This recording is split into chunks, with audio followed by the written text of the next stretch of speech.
ప్రార్థించుదాం.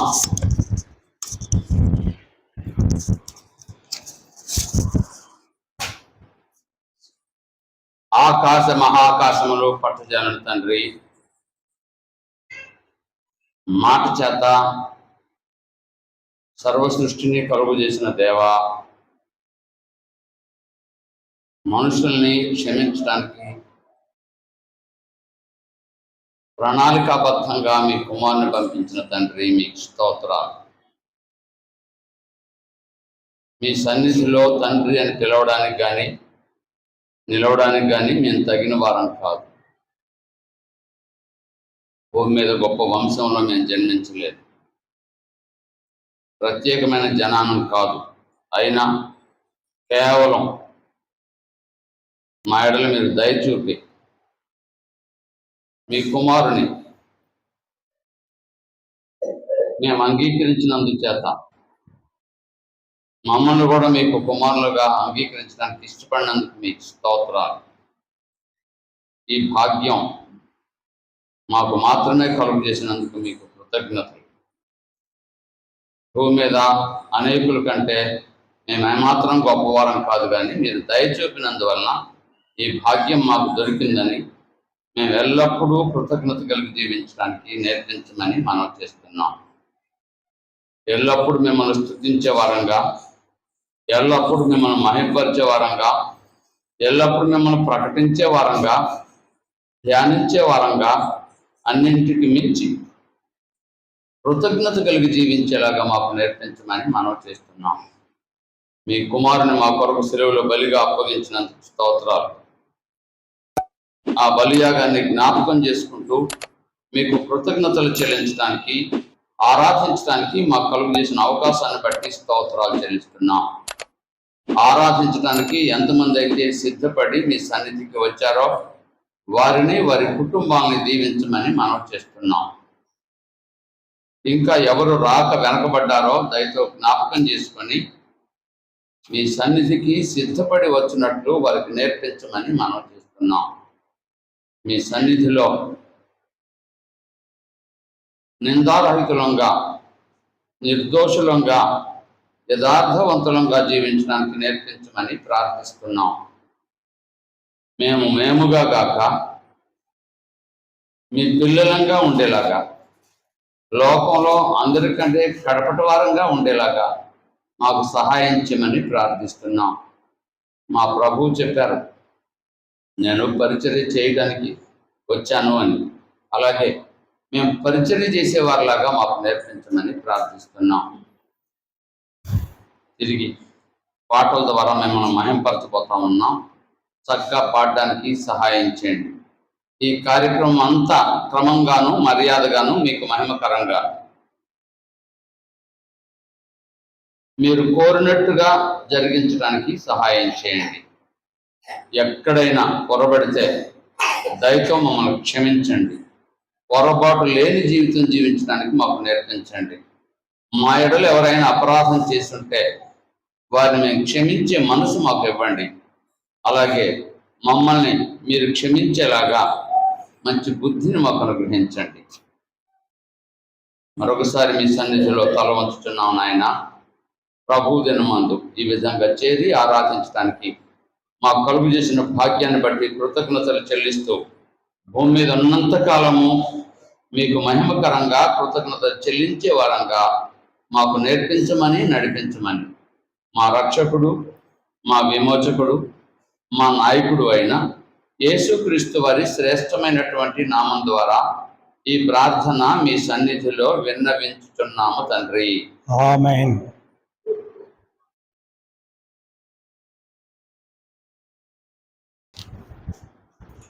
అందరికీ వందనాలు.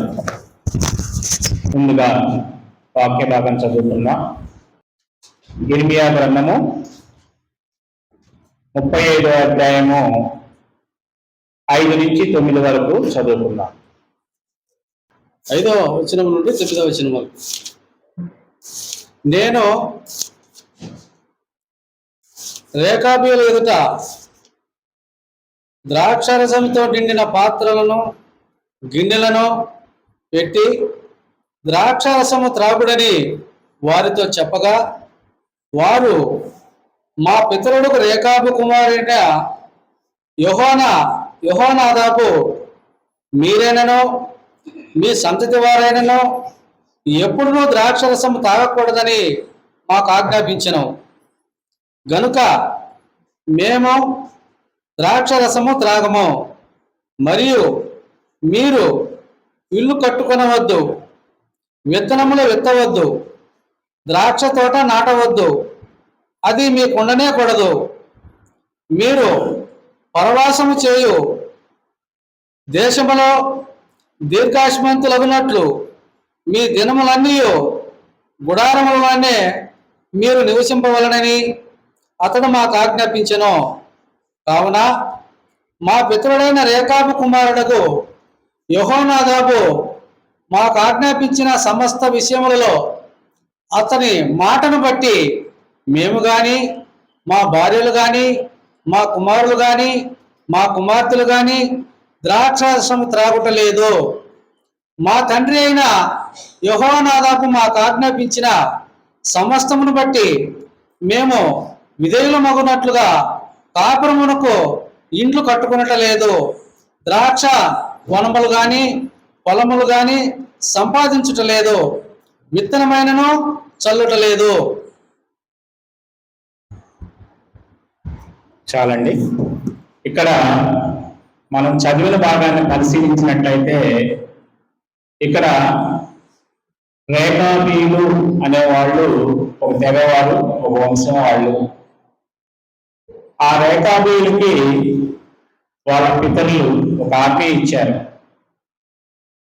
ఆ ఆజ్ఞ ఏంటంటే, మీరు ద్రాక్షరసం ముట్టకూడదు, అదేవిధంగా పరదేశంలో ఉన్నప్పుడు ఇల్లు కట్టుకోకూడదు, విత్తనములు విత్తకూడదు అని చెప్పేసి వాళ్ళ పితరుడైన యెహోనాదాబు ఆజ్ఞ ఇచ్చాడు. ఆ ఆజ్ఞ విషయంలో వాళ్ళు ఎంత నియమంగా ఉన్నారంటే, ఇశ్రాయేలీలు మా రాజనగర్కి వచ్చేసి ద్రాక్షరసం మాతో తాగండి అని చెప్పేసి చెప్పినప్పుడు వీళ్ళు వాళ్ళ పితరులు ఇచ్చిన ఆజ్ఞకు విధేయులై వాళ్ళు వాళ్ళ యొక్క అభ్యర్థనను తోసిపుచ్చేస్తారు. అంటే మాకు మా పితరులు ఆజ్ఞ ఇచ్చారు, ఆ ఆజ్ఞ ప్రకారం మేము చేయాలి కాబట్టి సారీ అని చెప్పేసి పక్కకు తప్పుకుంటారనమాట. అంటే ఇక్కడ ఈ రేకాబీలు మాటకు ఆజ్ఞకు విధేయులయ్యారు.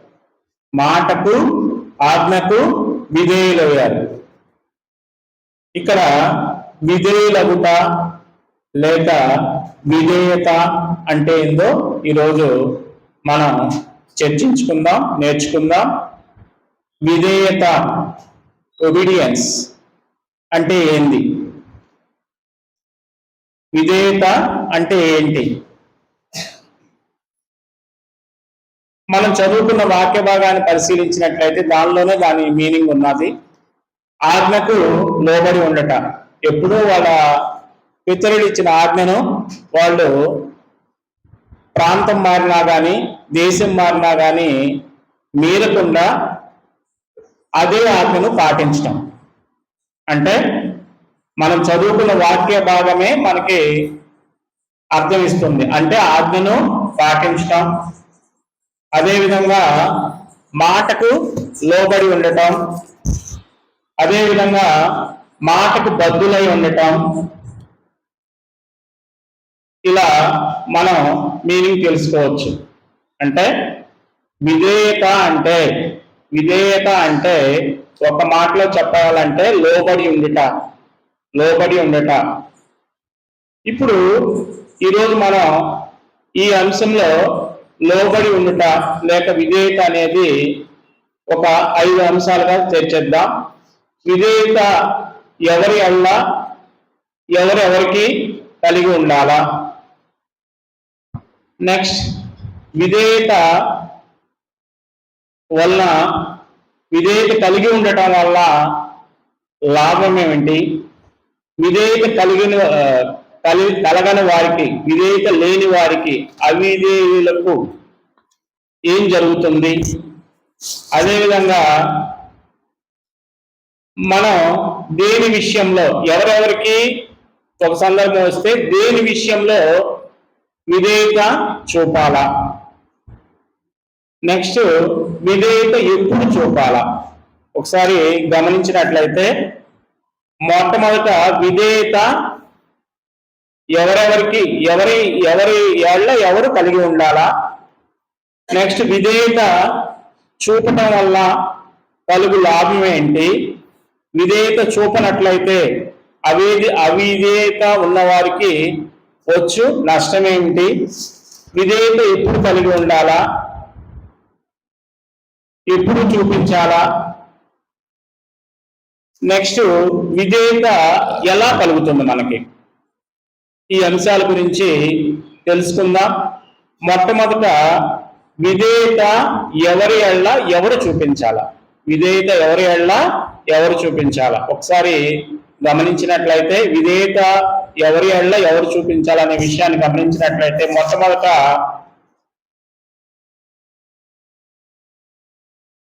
ఎఫెసీ 6వ అధ్యాయము 1వ వచనం చదువుకుందాం. ఎఫెసీ 6వ అధ్యాయము 1వ వచనం.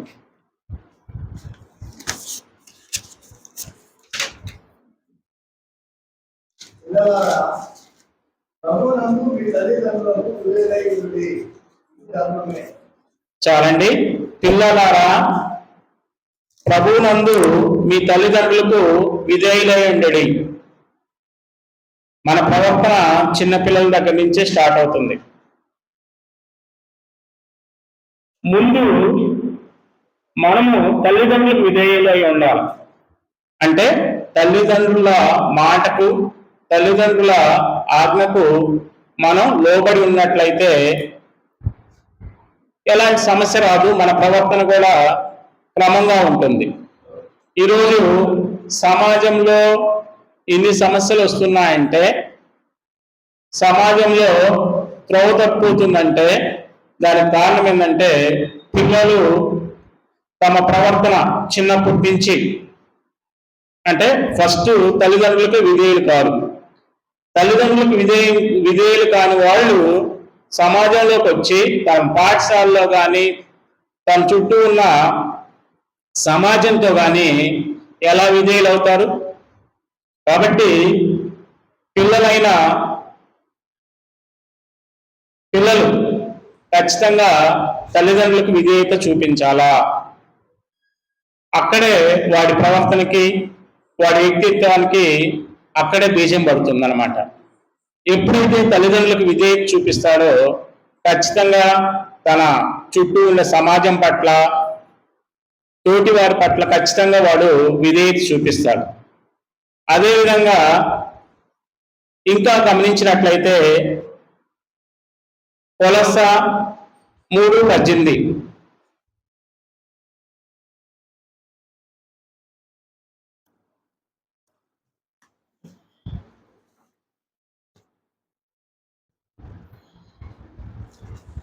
కొలస్స 3:18 చదువుకుందా?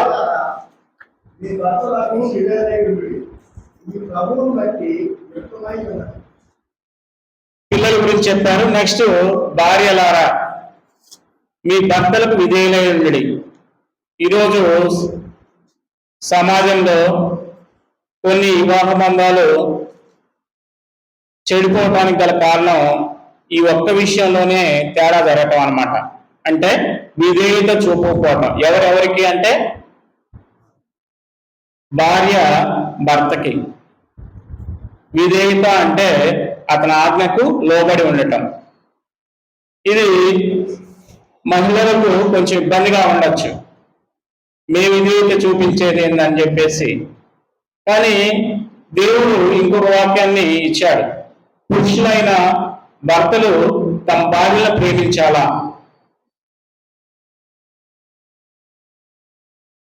తనను ఎలా ప్రేమించుకుంటారో, తన శరీరం విషయంలో కానీ తన వ్యక్తిత్వ విషయంలో కానీ ఎవరైతే తనకి తాను అంటే ఎవరికి వాళ్ళు ఎలా ప్రేమించుకుంటారో అలానే తన శరీర సగభాగమైన భార్యను ప్రేమించాలా, అలా ప్రేమించాలా.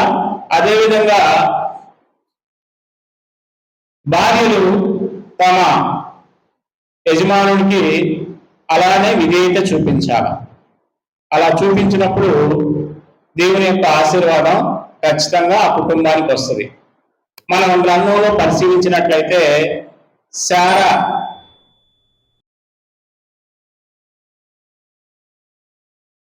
ఈమె తన యజమానుడిని మై బాస్ అంటే అబ్రహాంని నా యజమానుడా అని చెప్పేసి పిలుస్తుంటారు. అది మనకి ఒక ఉదాహరణగా చెప్పుకోవచ్చు అనమాట. అంటే తన భర్తని తనకి యజమానుడిగా భావించి నా యజమానుడా అని ఆమె పిలవటం మనం గమనిస్తాం. అదేవిధంగా పురుషులైన వాళ్ళు ఎవరికి విధేయులు కలిగి ఉండాలా? ఎక్కడో పని చేస్తుంటారు కదా, ఆ పని చేస్తున్న యజమానులకి విధేయులుగా ఉండాలి. అది కూడా చూద్దాం. ఎఫెసీ 6:5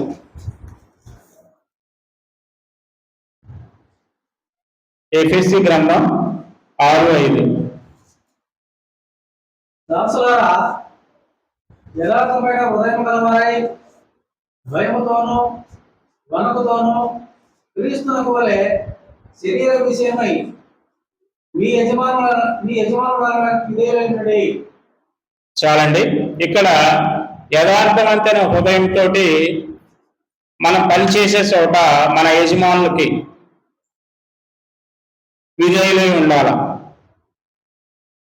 అందరూ కలిసి ఎవరికి విధేయులై ఉండాల? పిల్లలైతే తల్లిదండ్రులకు విధేయులై ఉండాలా, భార్యలైతే భర్తలకు విధేయులై ఉండాలా, అదేవిధంగా పురుషులైతే తమ పని చేసే చోట యజమానులకు విధేయులై ఉండాలా.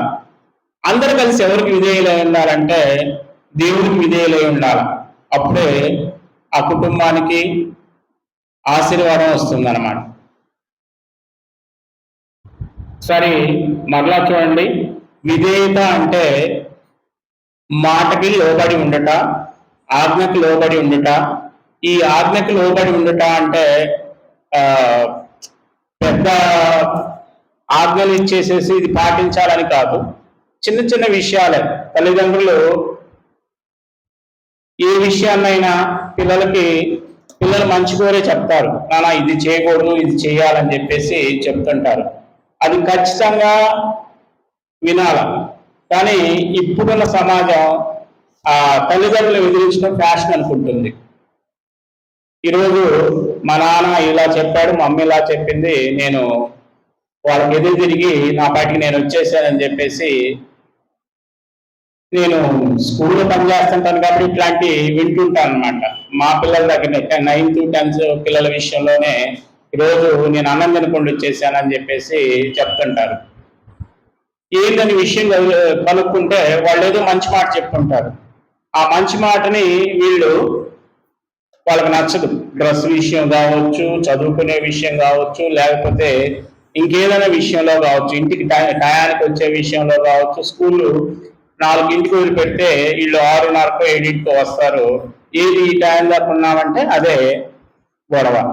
ఇలా పిల్లలు తల్లిదండ్రులు చెప్పే మంచి మాటలు, ఆ మంచి మాటలు కూడా వాళ్ళ స్వార్థం కోసం కాదు. నా పిల్లవాడు నా బిడ్డ ఎక్కడ పాడైపోతాడనే ఆలోచనతో బిడ్డని క్రమశిక్షణగా తీర్చిదిద్దే విషయంలో ఒక తల్లి కానీ తండ్రి కానీ సలహా ఇచ్చినప్పుడు ఈరోజు వినటం లేదు. కానీ మనం ఖచ్చితంగా వినాలా, తల్లిదండ్రులు లోబడాల.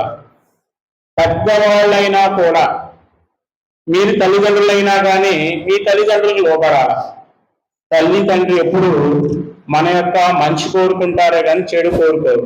మన తల్లి కానీ తండ్రి కానీ ఇప్పటికీ మనం పెద్దవాళ్ళైనా అంటే మనం తల్లిదండ్రులైనా కానీ ఏదైనా విషయం మాట్లాడుకుంటున్నప్పుడు వాళ్ళు మధ్యలో కలవ చేసుకొని నాన్న ఇలా కాదు, ఇలా చేస్తే బాగుంటుందేమో, ఇలా చెయ్యి అని చెప్పేసి వాళ్ళకున్న అనుభవంతో మనకి చెప్తుంటారు.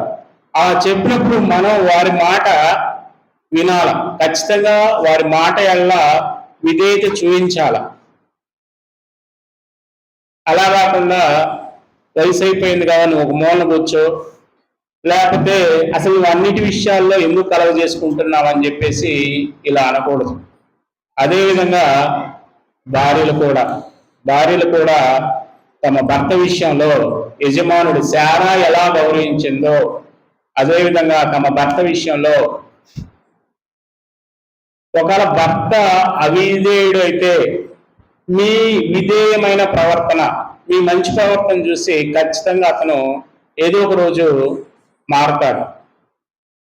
కాబట్టి వాళ్ళు అవిధేయులైనప్పటికీ మీరు విధేయత కలిగి జీవించినట్లయితే వారు ఖచ్చితంగా మార్చబడతారు. ఇక్కడ మనం 3 అంశాలను తెలుసుకున్నాం. పిల్లలు తల్లిదండ్రులకు లోబడాలని, అదేవిధంగా భార్యలు భర్తలకు లోబడాలని, యజమానులు మామూలుగా పురుషులు యజమానులకు లోబడాలని, అందరం కలిసి దేవుడికి లోబడాలని తెలుసుకున్నాం. దేని విషయంలో విధేయత చూపాలా? క్రైస్తవులంగా దేని విషయంలో మనం విధేయత చూపాలా అది ఒక అంశంగా చూద్దాం. గలతీ 5:7 సత్యమునకు విధేయులు కాకుండా మిమ్మల్ని ఎవరు అడ్డగించాను? చాలండి. సత్యమునకు విధేయులు కాకుండా. సత్యం అంటే ఏంటి? సత్యం అంటే ఏంటి?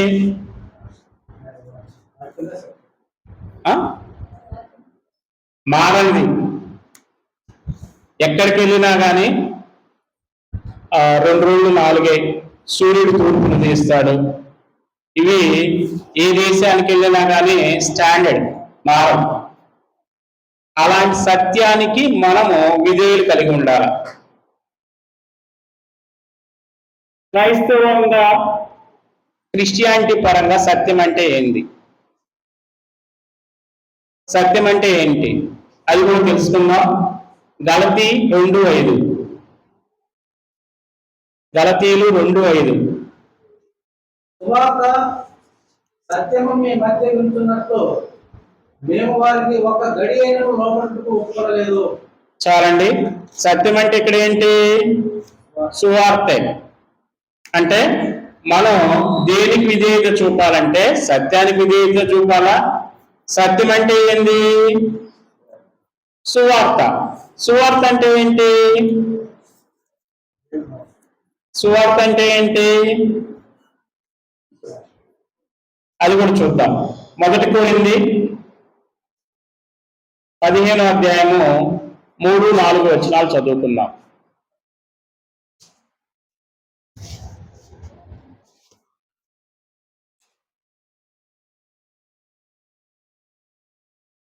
నాకు ఇవ్వబడిన ఉపదేశమును మొదట మీకు అప్పగించితిని. అదేమనగా లేఖనముల ప్రకారము క్రీస్తు మన పాపముల నిమిత్తము మృతి పొందెను, సమాధి చేయబడెను, లేఖనముల ప్రకారము 3వ దినమున లేపబడెను. అదేనండి సువార్త. సువార్త మనము దేనికి విధేయత చూపాలంటే సత్యము. సత్యం అంటే ఏంటి? సువార్త. సువార్త అంటే ఏంటి? యేసు ప్రభు వారు మన కొరకు మన పాపముల కొరకు చనిపోయి 3వ దినమున తిరిగి లేచాడు. అదే సువార్త. ఆ విషయానికి మనము విధేయత చూపాలి. విధేయత చూపాలంటే దాన్ని ఖచ్చితంగా మనం ప్రచురణ చేయాలి. ఎలా ప్రచురణ చేస్తామంటే ప్రతి ఆదివారం అందరం సంఘంగా కూడతాం. సంఘంగా కూడి ఆ దినమును ప్రభు మరలా తిరిగి లేచాడు అనే విషయాన్ని ప్రచురణ చేస్తాం. ఆయన మరణాన్ని పునరుత్థానాన్ని జ్ఞాపకం చేసుకుంటూ ప్రభు వలన పాటిస్తాం. అదే సత్యానికి విధేయులుగా ఉంటాం. కాబట్టి సత్యానికి మనం ఖచ్చితంగా విధేయులుగా ఉండాలి. సత్యానికి విధేయులుగా ఉండాలంటే మనము ప్రభువు వారు మన కొరకు మరణించి తిరిగి లేచారనే విషయాన్ని మనము మన ఆరాధనా కార్యక్రమం ద్వారా ప్రతి ఆదివారం జరిగించాలి. ఆదివారం మిస్ కాకూడదు. మిస్ అయినట్లయితే ఆదివారం మన సొంత కార్యక్రమాల విషయంలో మనం మిస్ అయినట్లయితే దానికి విధేయత చూపని వాళ్ళం అవుతాం, అవిధేయులము అవుతాం అన్నమాట. నెక్స్ట్, విధేయత చూపినట్లయితే ఏం జరుగుతుంది?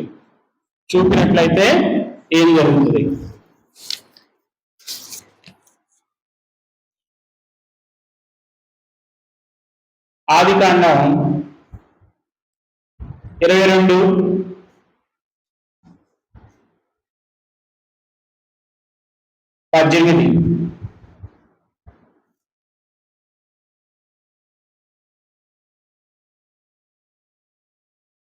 దానికన్నా ముందు 21:12 చదువుతున్నాం.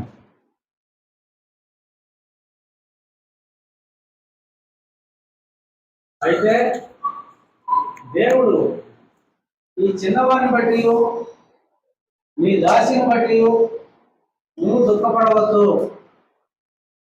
చాలా నీతో చెప్పు ప్రతి విషయంలో ఆమె మాట వినుము. ఇస్సాకు వలన అయినదే నీ సంతానం అనబడును. చాలండి. ఇక్కడ ఒక మాట దేవుడు అబ్రహాంతో చెప్పాడు, ఇస్సాకు వలన అనున్నదే నీ సంతానం అని చెప్పాడు. ఆ విషయాన్ని అబ్రహాం గట్టిగా నమ్మాడు. తర్వాత అబ్రహాంని దేవుడు నీ బిడ్డను తీసుకొని మోరియా పర్వతానికి తీసుకురా, అక్కడ బలిద్దామని చెప్పేసి అడుగుతాడు. అలా అడిగినప్పుడు ఇతను మారు మాట్లాడకుండా బిడ్డను తీసుకొని కొంతమంది సేవకులను తీసుకొని ఆ పర్వతం దగ్గరికి వెళ్తాడనమాట. ఇక్కడ దేవుడిచ్చిన మాట ముందేంది? ఇస్సాకు వలన అనున్నదే నీ సంతానం అని చెప్పాడు. ఆ మాట ఇతను హృదయంలో ఖచ్చితంగా నమ్మాడు. దాన్నే విశ్వాసం అంటారు. ఆ విశ్వాసంను బట్టి దేవుడు తర్వాత చెప్పిన విషయంలో విధేయత చూపించాడు. అంటే వెంటనే చాలా కాలానికి మీరు ఇచ్చారు, మళ్ళా ఏంది బిడ్డ విషయంలో మీరు ఇలా చెప్తున్నారని చెప్పేసి మారు మాట్లాడకుండా దేవుడు చెప్పిన మాటకు విధేయత చూపించాడు. అలా విధేయత చూపించడం వల్ల ఏం జరిగిందంటే మన అందరికీ తెలుసు. అది కూడా చూద్దాం.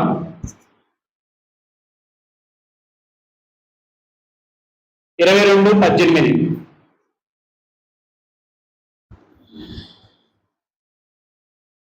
మరియు నీవు నా మాట వినినందున భూలోకంలోని జనములన్నీ నీ సంతానం వలన ఆశీర్వాదింపబడునని నా తోడని ప్రమాణం చేసి ఉంటానని యెహోవా సెలవిచ్చెను. అంటే అబ్రహాం గారు దేవుడికి విధేయుడయ్యాడు. దేవుడు ఏమైతే చెప్పాడో అది తూచా తప్పకుండా పాటించడానికి సిద్ధపడ్డాడు. అప్పుడు దాని ఫలితంగా ఎలాంటి ఆశీర్వాదం అబ్రహాం మీదకి వచ్చిందంటే పూర్వపు వంశములన్నీ నీ సంతానం వల్ల ఆశీర్వదించబడతాయని చెప్పేసి అలాంటి గొప్ప భాగ్యము అతనికి లభించిందనమాట. దేని వల్ల లభించిందంటే విధేయత వల్ల, మాట వినటం వల్ల. అదే ఆ సమయంలో ఇది కుదరదు అని చెప్పేసి అన్నట్లయితే మనం ఈరోజు బైబిల్ చదువుకోవాల్సిన అవసరం ఉండదు. కాబట్టి ఇక్కడ విశ్వాసము వల్ల అతనికి విధేయత కలిగింది. విశ్వాసం అంటే దేవుడు ఇచ్చిన మాటని నమ్మి ఎదురు చూడటం అన్నట్టు. దేవుడు ఏ మాట ఇచ్చాడు? ఇస్సాకు వల్లే నీ సంతానం అనబడింది అని చెప్పేసి ముందు చెప్పున్నాడు. దాన్ని రూఢిగా నమ్మాడు. అలా రూఢిగా నమ్మాడు కాబట్టి ఆ నమ్మిన నమ్మకాన్ని, విశ్వాసాన్ని బట్టి అతను విధేయత చూపించాడు. ఆ విధేయత చూపించడం వల్ల ఈరోజు యేసుప్రభు వారు ఆ వంశం నుంచే మనకి వచ్చారనమాట. ఇంకా ఏం జరుగుతుందంటే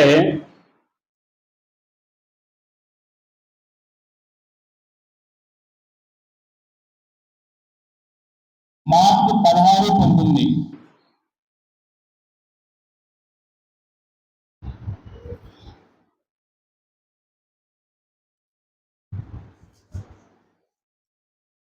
మార్కు 16:19 చదువుకుందాం.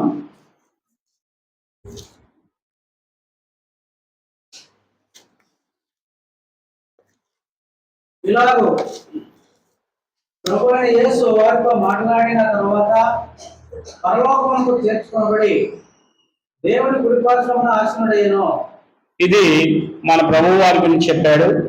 మన ప్రభు అయిన యేసు ప్రభు వారు దేవుని మాట విన్నాడు. తను దేవుడంతా శక్తిమంతుడైనప్పటికీ తను ఏ విషయంలో దేవుడి మాట మేరలేదు. ఆయన చెప్పింది చెప్పినట్టు పాటించాడు. ఆయన చెప్పింది చెప్పినట్టు చేశాడు కాబట్టి ఆయన చూపిన విధేయతకు దేవుని యొక్క కుడిపార్శ్వమున ఆసీనుడయ్యాడు చనిపోయిన తర్వాత. ఇంకా మనం గమనించినట్లయితే హెబ్రీ 5:9-10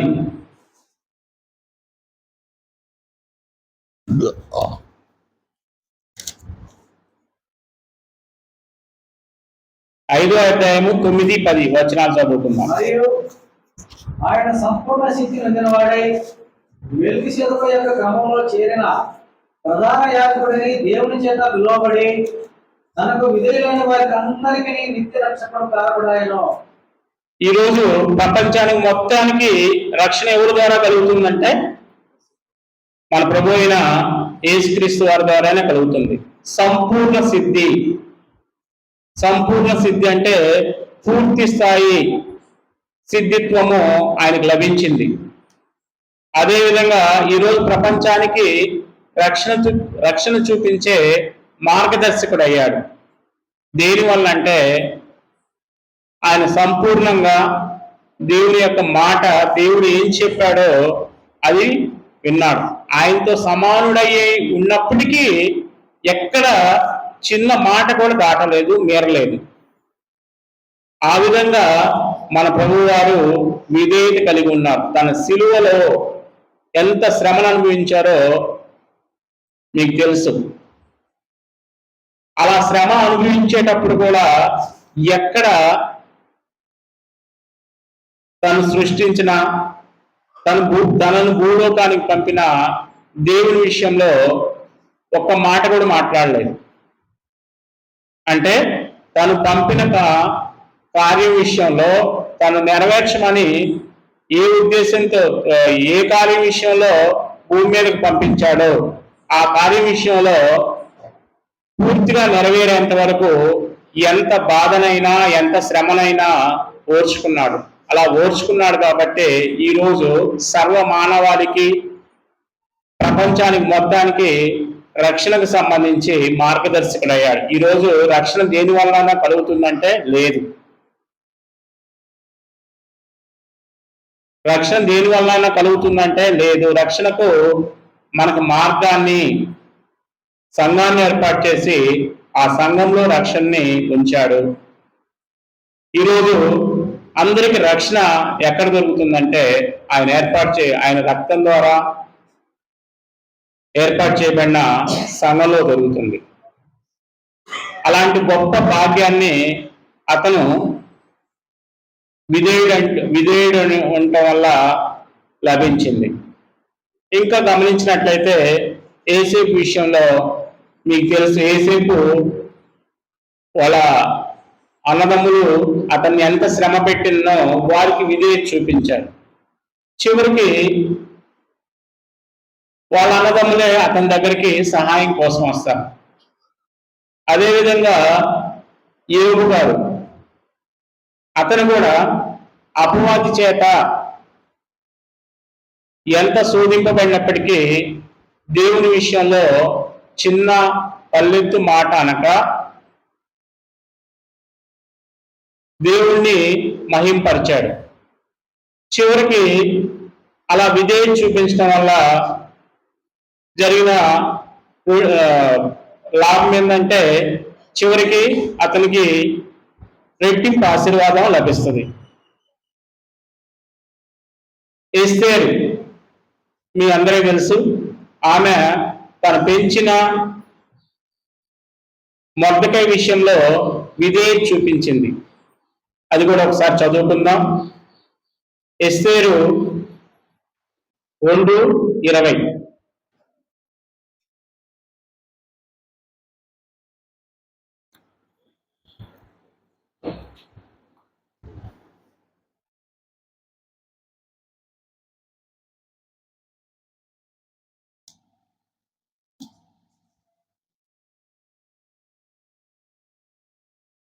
ఎస్తేరు 2:20.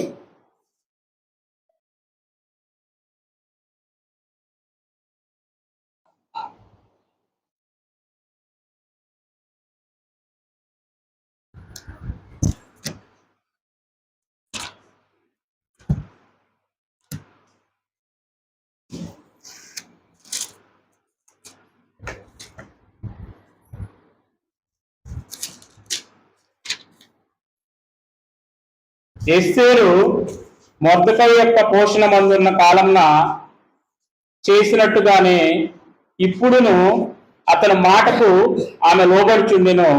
కనుక మొర్దెకై తనకు ఆజ్ఞాపించిన ప్రకారము ఎస్తేరు తన జాతినైనను తన వంశమునైనను తెలియజేయకుండెను.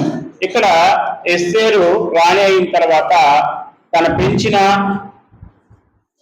మొర్దెకై విషయంలో లోబడుచుండని, అంటే అతని మాటకు విధేయురాలైంది. అలా విధేయురాలు అవ్వబట్టే ఒక బానిసగా దాసిగా పరదేశంలో ఉన్న ఆమె ఒక రాజ్యానికి రాణి అయింది. కాబట్టి విధేయత చూపించినట్లయితే ఖచ్చితంగా దేవుని ఆశీర్వాదము మన మీద ఉంటుంది. ఇంకా గమనించినట్లయితే విధేయత కలిగి ఉంటున్నట్లయితే లూకా సువార్త 6వ అధ్యాయము 46, 47, 48 చదువుకుందాం.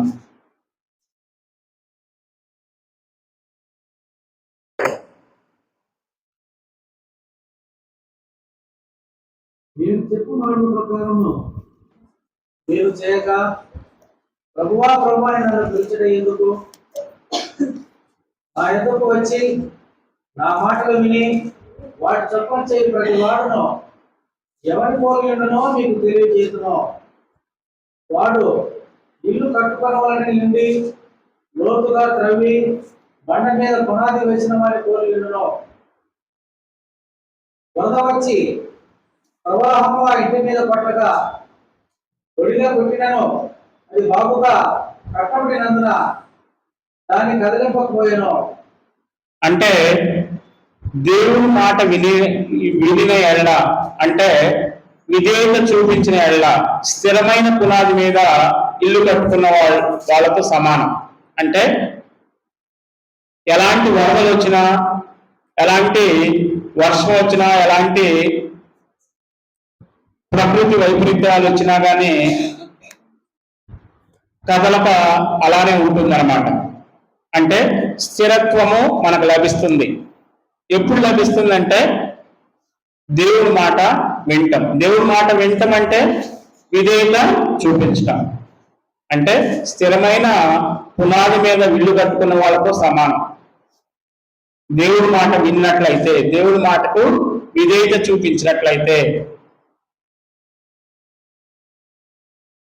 విధేయత లేనివట్లయితే, అంటే అవిధేయులుగా ఉన్నట్లయితే ఏం జరుగుతుందో ఇప్పుడు గమనిద్దాం. అయితే నా మాటలు వినియో చేయని వాడు పునాది వేయక నేల మీద ఇల్లు కట్టిన వారిని పోలి ఉండును. ప్రవాహం దాని మీద పడగా ఒడిగా కొట్టగానే అది కూలిపడిను. ఆ ఇంటి పాటు గొప్పదని చెప్పాను. ఇక్కడ మనం మాట విన్నట్లయితే చెప్పాం, స్థిరమైన పునాది మీద ఇల్లు కట్టుకొని స్ట్రాంగ్ గా ఉంటాం. అదే విన్నట్లయితే మనం ఇల్లు కట్టుకుంటాం కానీ ఆ ఇల్లు కొద్దిపాటి ప్రకృతి వైపరీత్యాలకే పాడైపోతుంది అన్నమాట, అంటే నిలవదు. కాబట్టి దేవుని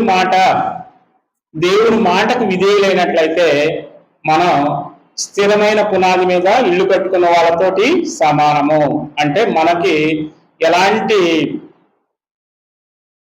బయట నుంచి ఎలాంటి ప్రమాదాలు వచ్చినా కానీ ఆ ఇల్లు, ఆ దేవుడి కృప మనకి రక్షణ కల్పిస్తుంది. ఇంకా విధేయత లేనట్లయితే ఏం జరుగుతుందో చూద్దాం. ఎఫెసీ 5:6-7.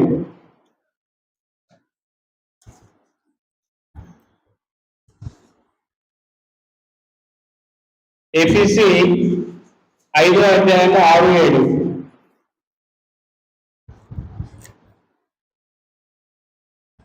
వ్యర్థమైన మాటల వలన ఎవడనో మిమ్మల్ని మోసపరచనీయుడి. ఇట్టి క్రియల వలన దేవుని ఉగ్రత అవిధేయుల వారి మీదకి వచ్చును. అంటే అవిధేయులంటే విధేయత చూపిన వాళ్ళు, వాళ్ళ మీదకి ఏం జరుగుతుందంటే దేవుని ఉగ్రత వస్తుంది. నోవహు దినమున అక్కడ 8 మంది మాత్రమే విధేయులై, మాటకు విధేయులై ఓడలో చేరారు. మిగిలిన వారు మాట వినకుండా అవిధేయులయ్యి దేవుని ఉగ్రత వారి మీదకి రావడం వల్ల మొత్తం నాశనం అయిపోయారు అన్నమాట. అంటే దేవుని మాట విన్నట్లయితే సొదొమ గొమొర్రా పట్టణాల విషయంలో కూడా అదే జరిగింది. వాళ్ళు దేవుని విషయంలో, దేవుని మాట విషయంలో, దేవుని పిల్లల విషయంలో అవిధేయత చూపించారు. మొత్తం ఆ పట్టణం మొత్తము అగ్ని చేత కాల్చబడింది అనమాట.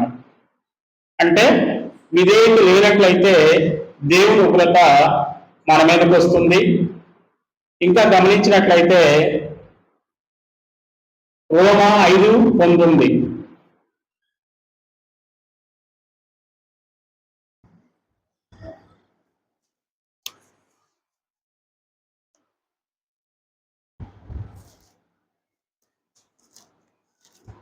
ఏలైనగా ఒక మనిషిని అవిధేయత వలన అనేకులు పాపులుగా ఎలా చేయబడరో, అలాగే ఒకని విధేయత వలన అనేకులు నీతిమంతులుగా చేయబడుదురు.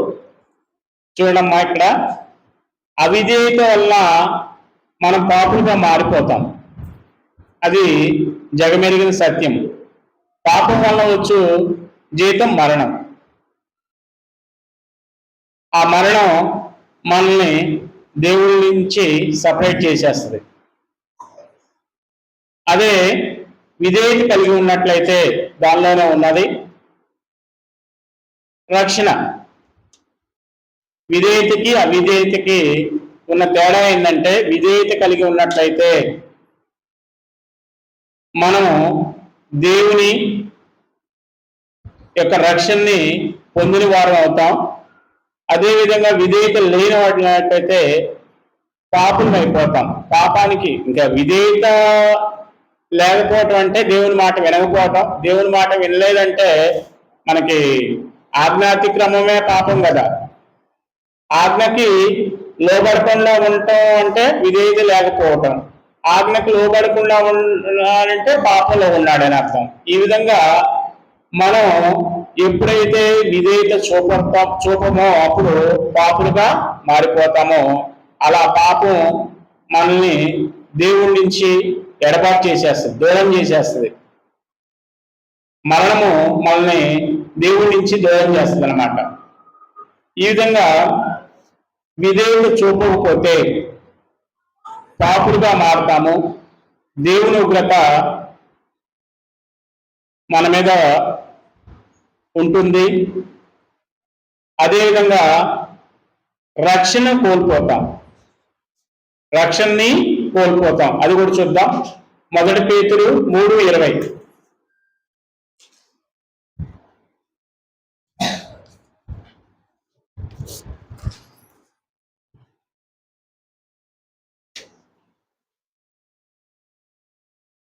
దేవుని దీర్ఘశాంతము ఇంకా కనిపెట్టుచున్నప్పుడు పూర్వము నోవహు దినములలో ఓడ సిద్ధపరచబడుతుండగా అవిధేయుల వారి యొద్దకు అనగా చెరలో ఉన్న ఆత్మ యొద్దకు ఆయన ఆత్మస్వరూపుగానే వెళ్ళి వారికి ప్రకటించెను. ఆ ఓడలో కొందరు అనగా 8 మంది నీటి ద్వారా రక్షణ పొందిరి. మిగిలిన వారు రక్షణ పొందలేకపోయారు. ముందే చెప్పుకున్నాం, ఎవరైతే ఆ రోజు మాట విని మాటకు విధేయులు అవుతారో, దేవుడి మాటకు విధేయులు అవుతారో వాళ్ళు రక్షణ పొంది రక్షింపబడ్డారు. మిగిలిన వారు దేవుని మాట వినలేదు కాబట్టి జలప్రలయం చేత కొట్టుకోబోయబడ్డారు అన్నమాట. కాబట్టి మనం దేవుని మాట వినకపోయినట్లయితే, దేవునికి విధేయులం కాకపోయినట్లయితే ఇలాంటి నష్టాలు ఉంటుంది. అసలు విధేయత అనేది మనకు ఎలా వస్తుందంటే, మనకి శ్రమల వలన విధేయత వస్తుంది. శ్రమల వలన విధేయత వస్తుంది. ఇది మన నిత్య జీవితంలో కూడా అప్లై చేసుకోవచ్చు. మనకి ఏదైనా సమస్య వచ్చినప్పుడు ఆలోచిస్తాం, అంటే మనం ఏదైనా తప్పు చేసామా, మనం సరి చేసుకోవాల్సింది ఇంకా ఏమన్నా ఉందా అని చెప్పేసి ఆలోచిస్తాం అన్నమాట. ఆలోచించి ఇంకా దేవుని మాట వినడానికి మనలో ఏదైనా ఇంకా చిన్న చిన్న లోపాలు ఉన్నాయో ఆ లోపాలను కూడా సరి చేసుకొని ఇంకా పూర్తి స్థాయి విధేయత పొందడానికి ఆ శ్రమలు మనకి కారణమవుతాయి అన్నమాట. నెక్స్ట్, ప్రేమ ఉంటే విధేయత వస్తుంది. మీరు నాకు విధేయులుగా ఉండాలి. సరే, భార్యాభర్తల విషయంలోనే చెప్తున్నాను. భార్య భర్తకి విధేయురాలుగా ఉండాలంటే ఖచ్చితంగా వాళ్ళిద్దరి మధ్య ప్రేమ ఉండాలి.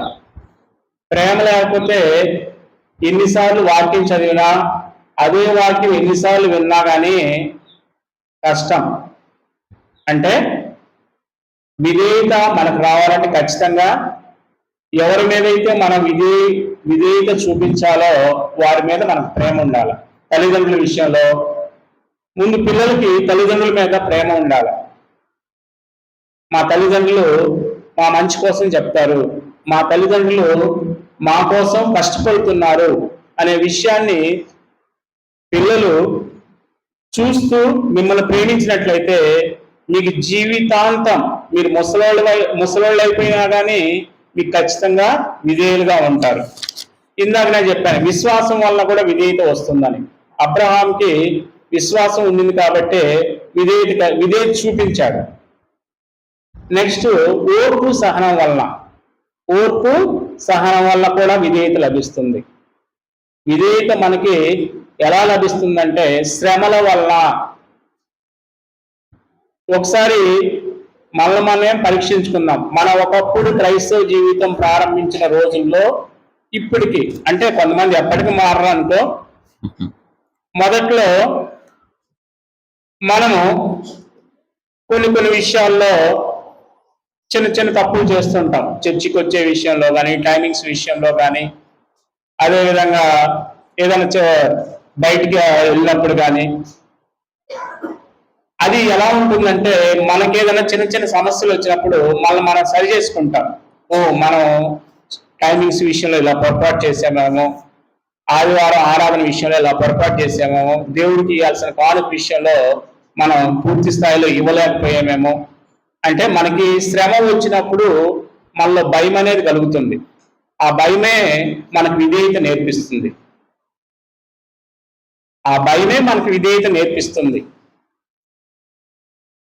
అదేవిధంగా విశ్వాసం కూడా విధేయత నేర్పిస్తుంది. అదేవిధంగా ప్రేమ కూడా విధేయత నేర్పిస్తుంది. ఇద్దరి మధ్య విధేయత అనే సంబంధం ఖచ్చితంగా ఉండాలంటే వాళ్ళిద్దరి మధ్య ప్రేమ ఖచ్చితంగా ఉండాలా. అది భార్యాభర్తల బంధం కానీ, తల్లిదండ్రుల బంధం కానీ, తల్లిదండ్రులు బిడ్డ బంధం కానీ, యజమానుడు దాసుడు బంధమైనా కానీ. నా యజమానుడు నన్ను అరిచినప్పటికీ మళ్ళా నన్ను ప్రేమగా దగ్గరికి తీసుకుంటాడు. మనం అందరం ఏదో చిన్న పనులు చేసుకుంటూ ఒక యజమానుడి దగ్గర పనిచేస్తున్న వాళ్ళమే. నీ యజమానుడి మీద నీకు ప్రేమగా ఉన్నట్లయితే ఖచ్చితంగా అక్కడ నువ్వు విధేయుడిగా ఉంటావు. అసలు ప్రేమే లేదు.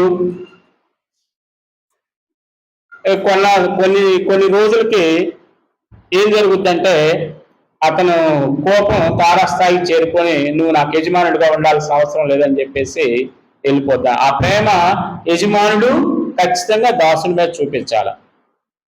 చూపించినట్లయితే ఆ బంధము మధ్యలో ఏదైనా చిన్న చిన్న విషయాల్లో కోపం వచ్చి తేడా వచ్చినా కానీ మరలా నిలబడుతుంది అనమాట. కాబట్టి విధేయత అనేది ఈ మూడిటి విషయాల్లో వస్తుంది. శ్రమల వల్ల విధేయత కలుగుతుంది. యేసు ప్రభు వారే చెప్తారు, శ్రమల వల్ల విధేయత నేర్చుకుంటుంది అని చెప్పేసి చెప్తారు. ప్రేమ వల్ల విధేయత వస్తుంది. అదేవిధంగా విశ్వాసం వల్ల విధేయత కలుగుతుంది. విశ్వాసం అంటే వాగ్దానం కొరకు కనిపెట్టుకొని ఉంటాం, ఇచ్చిన మాట కొరకు కనిపెట్టుకొని ఉంటాం. ఆ విశ్వాసాన్ని బట్టి విధేయత కలుగుతుంది. విధేయత ఎప్పుడు కలిగి ఉండాలా? ఒక ఆదివారమా లేకపోతే చర్చికి వచ్చినప్పుడా అనేది ఒకసారి ఫైనల్గా చూద్దాం. ఫిలిప్పీ 2:12.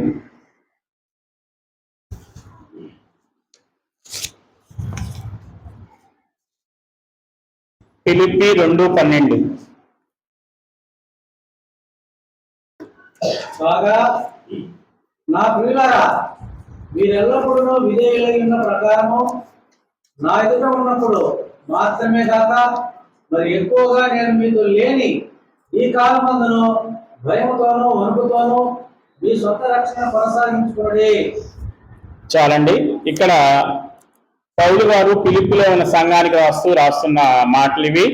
పౌలు గారు నేను ఎదురుగా ఉన్నప్పుడు కాదు, అంటే నేను మీతో పనిచేస్తున్నప్పుడు కాదు, ఎల్లప్పుడూ విధేయులై ఉండడి అని చెప్పేసి చెప్తారు. అంటే మన యొక్క విధేయత కొంతకాలానికి పరిమితం కాదు. పిల్లలుగా ఉన్నప్పుడు తల్లిదండ్రులకు లోబడాలా, పనిచేస్తున్నప్పుడు యజమానుడికి లోబడాలా, అన్ని సమయంలో అన్ని రకాల వ్యక్తిత్వాల్లో దేవుడికి లోబడాల.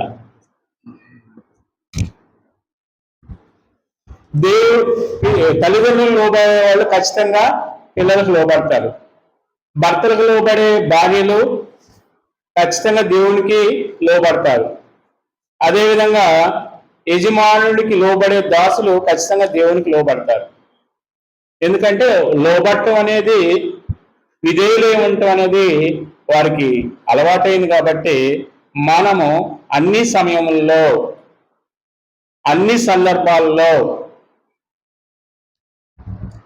అన్ని ప్రాంతాల్లో ఎక్కడికి వెళ్ళినా కానీ లోబడి ఉండే తత్వం,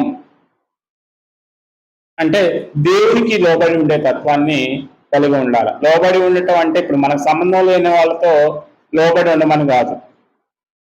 మనం ఎవరికి లోబడి ఉండాలో, మీరు పిల్లలుగా ఉంటే తల్లిదండ్రులకి, భార్యలుగా ఉంటే భర్తలకి, దాసులుగా ఉంటే యజమానులకి, ఇవన్నీ కాదు. మనం మనుషులం కాబట్టి, దేవుని పిల్లలం కాబట్టి, క్రైస్తవులం కాబట్టి మనం ఎవరికి లోబడాలంటే దేవునికి లోబడాలా. మన తండ్రి అయినా దేవునికి ఎవరి ద్వారా లోబడాలంటే మనకు రక్షణ కలగజేసిన యేసు ప్రభు ద్వారా మనం లోబడాలా. ఈ విధంగా ప్రతి ఒక్కళ్ళు లోబడినట్లయితే ఖచ్చితంగా వ్యక్తిపరంగా ఆశీర్వాదం వస్తుంది, కుటుంబ పరంగా కూడా ఆశీర్వాదం వస్తుంది. ఆ కుటుంబం ఖచ్చితంగా దీవింపబడుతుంది. ఆ కుటుంబం ఖచ్చితంగా దీవింపబడుతుంది. ఇప్పుడే ప్రతి ఒక్కరు ఆలోచించుకోండి, మీరు పిల్లలుగా ఉన్నారా, భార్యలుగా ఉన్నారా, అయితే ఎవరికి లోబడాలా? ఆ లోబడే తత్వాన్ని అలవాటు చేసుకున్నట్లయితే ప్రతి ఒక్కరూ దీవింపబడతారు. దేవుని యొక్క ఆశీర్వాదాలు దీవింపబడతాయి. దేవుని యొక్క ఆశీర్వాదాలు మీ కుటుంబాల మీదకి వస్తాయి అన్నమాట. యోబు ఎంత విధేయత చూపించాడో ఆ విధేయతకి ప్రతిఫలమే రెండోసారి రెట్టింపు ఆశీర్వాదం అతని మీదకి వచ్చింది. అదేవిధంగా యేసేపు తన అన్నల విషయంలో విధేయత చూపించాడు. చివరికి అలాంటి అన్నలే తన దగ్గరకు వచ్చారు. కాబట్టి మనమందరం అలాంటి విధేయత కలిగి జీవించి దేవుని యొక్క ఆశీర్వాదానికి పాత్రలు కాగలరని ఆశిస్తూ నాకు ఇచ్చిన అవకాశాన్ని సద్వినియోగం చేశానని నమ్ముకుంటూ సెలవు తీసుకుంటున్నాను. చేరి వచ్చిన మీకు అందరికీ మనందరికీ ప్రభు అయిన యేసుక్రీస్తు వారి నామాన్ని బట్టి వందనాలు తెలియజేస్తున్నాను. మీరు జాగ్రత్తగా గమనించారా వాక్యాన్ని? విధేయత అంటే లోబడుట. లోబడటం అనేది చాలా పెద్ద సమస్య. చెప్పడం బాగానే ఉంటుంది కానీ చాలా పెద్ద సమస్య. అసలు సమస్య ప్రపంచానికి అది సమస్య. అది బాబు ఆ వస్తువు ఇలా తీసుకురా అన్నాడు అనుకోండి, నీకు ఇంత పని ఉన్నాయి ఏంటి అని అంటాడు. ఓ పిల్లవాడు, నేను వాక్యం బోధిస్తా ఉన్నాను ఒక పెళ్లిలో, బాబు ఓ ఫోటో తీసి పెట్టినానన్న. వచ్చి ఫోటో తీసుకున్నాడు, ఫోటో తీశాడు. అతనితో పనిచేసేవాళ్ళట, ఏంటి అతను పిలిస్తే నువ్వు వెళ్ళావు, ఏమి అతని కింద పని చేస్తున్నావా అని అడిగారంట. వాళ్ళు తిరిగిపోయినాయి అతనికి.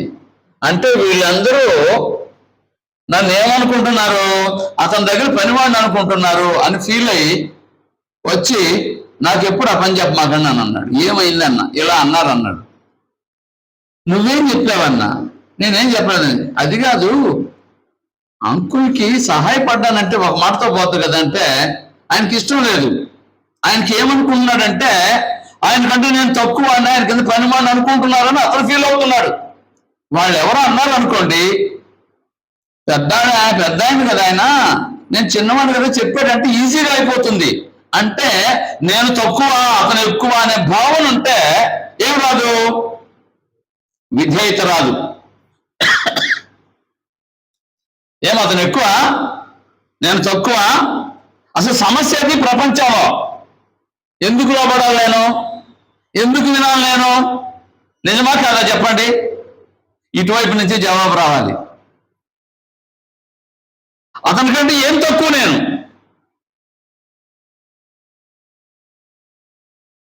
ఇటువైపు నుంచి ఏంటంటే నేను ఎక్కువ అనే భావన కూడా రాకూడదు. దేవుడు ఆధిక్యత ఇచ్చినప్పుడు యేసు ప్రభు వారు పరలోకం నుంచి భూమి మీదకి వచ్చాడు. ఆయన ఎప్పుడైనా నేను ఎక్కువ మీరు తక్కువ అనే భావన కనబరిచాడా? నా మాట మీకు అర్థమైందో లేదో? నేను ఎక్కువ, నేనేంటి మీరేంటి అనే భావన ఆయన దగ్గర రాలేదు. ఆయన ఇంకా ఏం చెప్పాడంటే, నేను పరిచర్య చేయించుకోవడానికి రాలేదు. ఏమనాలి? లోకంలో మీరేం బాధపడొద్దు. ఒకప్పుడు సంగతి ఎలా ఉండేదంటే, భార్య అంటే భర్తకి సేవ చేసేది ఒకప్పుడు సంగతి. ఇప్పుడు ఎవరికి ఎవరు సేవ చేస్తున్నారు?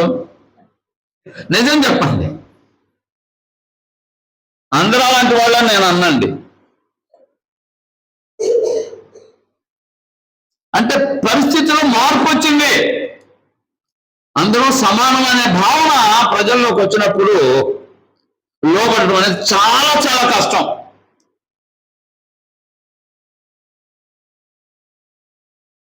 అసలు విధేయత అనే మాట, దానికి నిర్వచనం చెప్పాలంటే యేసు ప్రభువే చాలా చక్కగా చెప్పారు. విధేయతని నిర్వచించాలి అంటే, ప్రేమను నిర్వచించాలి అంటే, కుమారుణ్ణి నిర్వచించాలి అంటే ఎక్కడికి వెళ్ళాలంటే ఎక్కడ జవాబు లేదు. కుమారుడు అంటే యేసు ప్రభువే. కుమారుడు అంటే అర్థం ఏంటి? కుమారుడు అనే మాటకు అర్థం ఏంటి చెప్పండి? మామూలుగా వారసుడు లోకంలో. అవునా? లోకం సంగతి అది.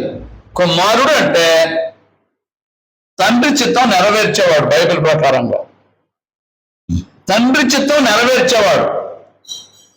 మీరు ఇప్పుడు చెప్పండి, ఎంతమంది తండ్రి చిత్తం నెరవేర్చేవారు ఉంటారో? నాకు వయసు వచ్చింది, నేను సొంతంగా నిర్ణయాలు తీసుకోగలను, నేను సొంతంగా ఆలోచించగలను, నిర్ణయాలు తీసుకోగలను, కార్యక్రమాలు జరిగించగలను, ఇంకా మీరేంటి నా మీద పెత్తనం అనేటువంటి కుమారులు ఉన్నారా లేరా? నిద్ర వచ్చేవాళ్ళు చెప్పాలి, ఉన్నారా లేరా? అంటే కుమారులు అంటే యేసు ప్రభువారు ఎందుకు చెప్పానంటే, నేను ఎందుకు వచ్చాను అన్నాడు యేసు ప్రభు, నా తండ్రి చిత్తం నెరవేర్చడానికి వచ్చాను. ఇదిగో నీ చిత్తం నెరవేర్చడానికి నేను వచ్చి ఉంటేనే. అది కుమారులు ఎవరైనా ఉన్నారంటే, ఇప్పుడు చిన్నపిల్లలు ఎవరైనా ఉంటే ఏం చేయాలి ఇప్పుడు చెప్పండి? నేను వాక్యం వినేటప్పుడు ఆలోచన చేశాను, మా అమ్మగారికి నాన్నగారికి నేను ఎప్పుడైనా ఎదురు మాట్లాడానా అని. నేను మాట్లాడలేదు. గత సంవత్సరంలోనే చనిపోయారు మా అన్నయ్య. 2 అన్నయ్యలో ఒక తమ్ముడు ఉండేవాడు. మా అన్నయ్యకి ఎప్పుడైనా ఎదురు మాట్లాడానో ఆలోచన చేశాను. ఆయనకి కుటుంబం ఉంది, నాకు కుటుంబం ఉంది, అయినా కానీ నేను ఎదురు మాట్లాడలేదు. పెద్దవాడు కాబట్టి, అంటే అన్ని కరెక్ట్ ఉన్నాయని కాదు. యోసేపుని గురించి చాలా మంచి మాట చెప్పారు. వాళ్ళ అన్నలు చాలా ఇబ్బంది పెట్టారు. ఏం చేశాడు? అవిధేయత లేదు ఆయన దగ్గర, విధేయుడుగానే ఉన్నాడు. అందుకే ఒకరోజు ఏం చేశారు? వారంతా వచ్చాయా, నీవే దిక్కు, మేము నిన్ను లెక్కలో వేసుకోలేదు, మేము చాలా బాధ పెట్టాం, నాన్నగారు చనిపోయారు, కక్ష తీర్చుకుంటామేమో, మాకు శరణు అన్నట్టుగా వచ్చారు. అతను అన్నాడు, ఏంటి నేను దేవుని స్థానంలో ఉన్నానా ఏంటి? ఎందుకు అలా అంటున్నారు? మీరు చేసింది నా మంచి కోసమైంది, మనందరం మంచి కోసమైంది, దాన్ని మర్చిపోండి అన్నాడు. విధేయత అంటే అది. యేసు ప్రభువారే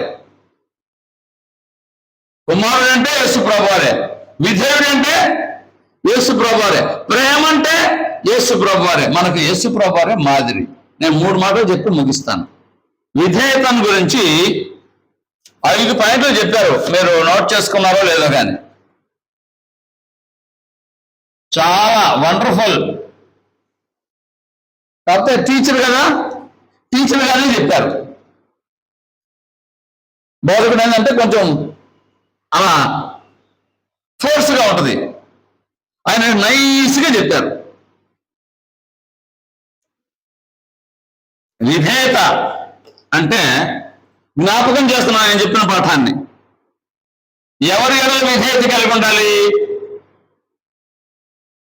పిల్లలైతే భూమి మీద తల్లిదండ్రులు ఉన్నంతకాలం వారికి విధేయులుగా ఉండాలి. గుర్తుపెట్టుకోండి.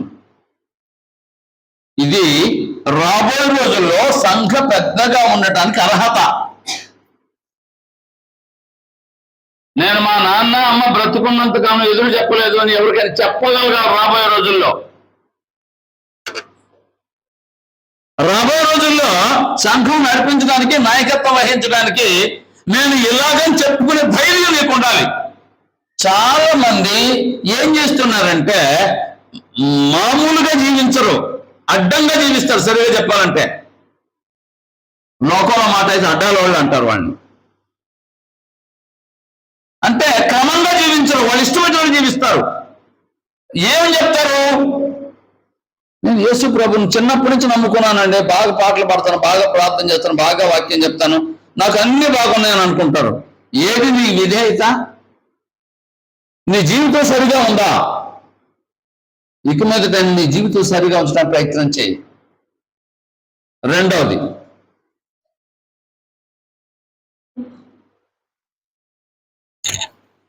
దేని విషయంలో విధేయులు కావాలంటే మన పాయింట్ ఏంటంటే చాలా మంచి పాయింట్ చెప్పారు. సువార్త సత్యానికి మేము విధేయత చూపాము, అవిధేయత చూపలేదు మేము. అంటే ఇంకో విధంగా చెప్పాలంటే రకరకాల సువార్తలు ఉన్నాయి, వాళ్ళ రకరకాల బోధలు ఉన్నాయి. బైబిల్లో ఉన్నది ఏంటి? ఒకటే, 2 4 అని చెప్పారు. ఆయన చెప్పలేదు, ఉన్నదాన్ని జ్ఞాపకం చేశారు. ఎక్కడైనా అదేనా మారుతుందా? బైబిల్లో ఒకే సంఘం ఉంది, చాలా సంఘాలు లేవు. లోకమంతా ఏం చెప్తుంది? ఏదైనా పర్వాలేదని చెప్తుంది. ఎంతమంది అంగీకరించారు? అయ్యా ఆయన చెప్పడం ఏముందిలేయా అని అంటారు. అంటే బైబిల్ని నమ్మితే అర్థం చేసుకుంటారు, బైబిల్ని నమ్మరు, మనుషులను నమ్ముతారు. పౌలు చెప్పేది అది. సువార్త సత్యానికి మేము కట్టుబడి ఉన్నాము. ఎటు పడితే అటు గాలి కొట్టుకొని పోయే స్థితిలో లేము. మేము వారిని ఎదిరించాము. ఎంతమంది ఎదిరిస్తారు? నేను చాలా మందితో మాట్లాడతాను, మీ స్నేహితులకి బంధువులకి సత్యం చెప్పొచ్చు కదంటే, అని వాళ్ళతో చెప్తే గొడవ వస్తుందండి అని అంటారు. ఒక పెద్ద బోధకుడు వాళ్ళ ఊర్లో ఒక కార్యక్రమానికి నన్ను పిలిచాడు వాక్యం చెప్పడానికి. వాక్యం అంతా అయిపోయిన తర్వాత, మరి ఎన్నాళ్ళు బట్టి మాకు ఎందుకు చెప్పలేదు అని అన్నాడు. అక్కడ ఉన్న వాళ్ళందరూ ఆయన్ని అడగండి. ఆయన అడిగితే ఎందుకు గొడవలు పెట్టడం ఎందుకు అనుకున్నాను అన్నాడు. గొడవలు ఏంటండి? సత్యం చెప్పడం అయితే గొడవ, నిజమే కదా, గొడవే. ఆయన గొడవలు పెట్టకుండా మంచోడు అనిపించుకోవాలనుకున్నాడంట. కొంతమంది అలాంటి వాళ్ళు ఉంటారు. పౌలు అలాంటి వాడు కాదు. రైట్. 3వ మాట ఏంటి? విధేయత లాభం ఏంటి?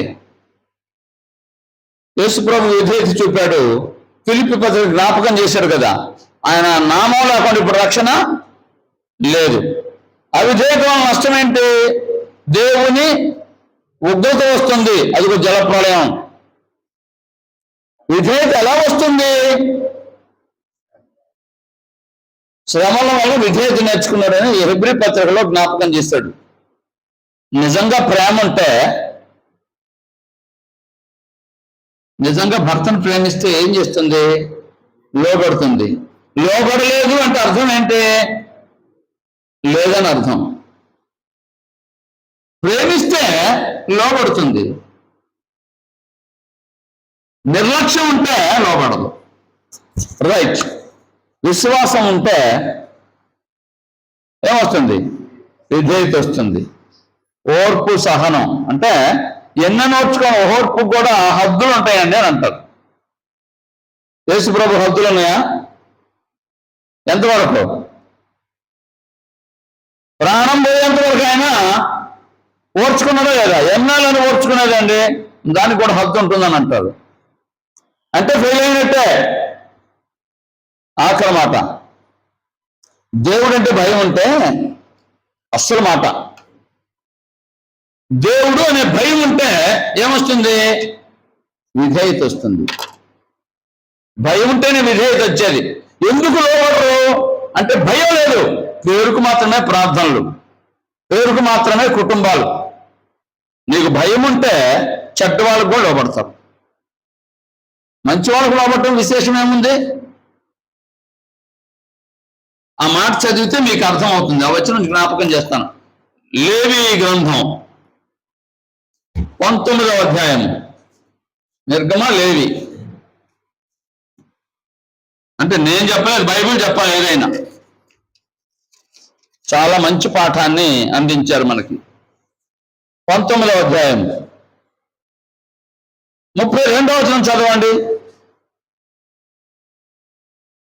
నేను మీ దేవుడైన యెహోవాను. తల నెరసిన వారి ఎదుట లేచి ముసలివారి ముఖమును గణపరిచి నీ దేవునికి భయపడవలెను. పెద్దవాళ్ళు అంటే ఘనపరిచారు అంటే దాని అర్థం ఏంటి? అక్కడ ఇంకోసారి చదవండి, అర్థమవుతుంది.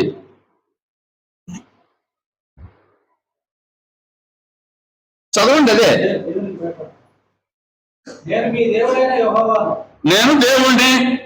తల నెరసిన వారి ఎదుట, తల వెంట్రుకలు నరిసిన వారి ఎదుట లేచి ముసలివారి ముఖమును గణపరిచి లేచి నిలబడి నీ దేవునికి భయపడవలెను. లేచి నిలబడ్డామంటే, ఆ ముసలివారి ఎదుట లేచి నిలబడ్డామంటే ఏంటి దాని అర్థం? దేవునికి భయపడితేనే అతను ఎదుట లేచి నిలబడ్డా. దేవుడు నమ్మని వాడు ఏం లేచి నిలబడతాడు?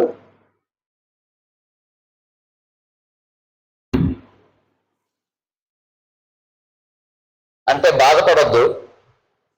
ఇప్పుడు కూడా కొన్ని కుటుంబాల్లో గొప్పవారి కుటుంబాల్లో పురుషులు కూర్చుంటే కుర్చీలో ఆడవాళ్ళు వచ్చి కుర్చీలో కూర్చోరు. అదేం సాంప్రదాయం అని మీరు అంటారేమో. క్రింద పెట్టేసుకొని కూర్చుంటారు ఆడవాళ్ళు. ఇది కష్టమండి అంటారేమో. నేను చెప్పట్లేదు, మీ ఇష్టానికే వదిలేస్తున్నాను. గౌరవించడం అనేది తప్పేం కాదు. అమ్మా మళ్ళీ చెప్తున్నాను, కూర్చోలేని వాళ్ళు ఉంటారు కొంతమంది. నేను కొంతమంది చిన్నపిల్లల్ని తీసుకెళ్తాను, అంటే ఎవరొస్తాను తీసుకెళ్తాను మీటింగ్కి. కొంచెం కండలు కలిగిన వాళ్ళు కింద కూర్చొని భోజనం చేయాలంటే ఇబ్బంది. నేనేమంటాను, నేను కింద కూర్చోగలను, నేను కూర్చుంటాను, నువ్వు అక్కడ కుర్చీలో కూర్చుంటా. అక్కడ ఉన్న వాళ్ళు అదేంటి అని అంటారు. అయ్యా, కూర్చోలేని పరిస్థితి మనం అర్థం చేసుకోవాలి కదా. నా మాట అర్థమైందా? పరిస్థితులను బట్టి మనం కొన్నిసార్లు సడలింపులు ఉంటాయి. నేను చెప్పిన మాట మరలా జ్ఞాపకం చేస్తున్నాను. నువ్వు విధేయత కలిగి ఉన్నావా? అసలు విధేయత అంటే అర్థమైందా నీకు? దేవుడంటే భయం ఉంటే విధేయత వస్తుంది. ఒక్క మాటలో చెప్పాలంటే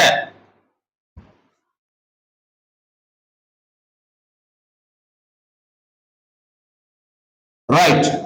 శ్రద్ధగా విన్నందుకు మీ అందరికీ వందనాలు. మంచి పాఠాన్ని అందించిన సోదరులకు వందనాలు.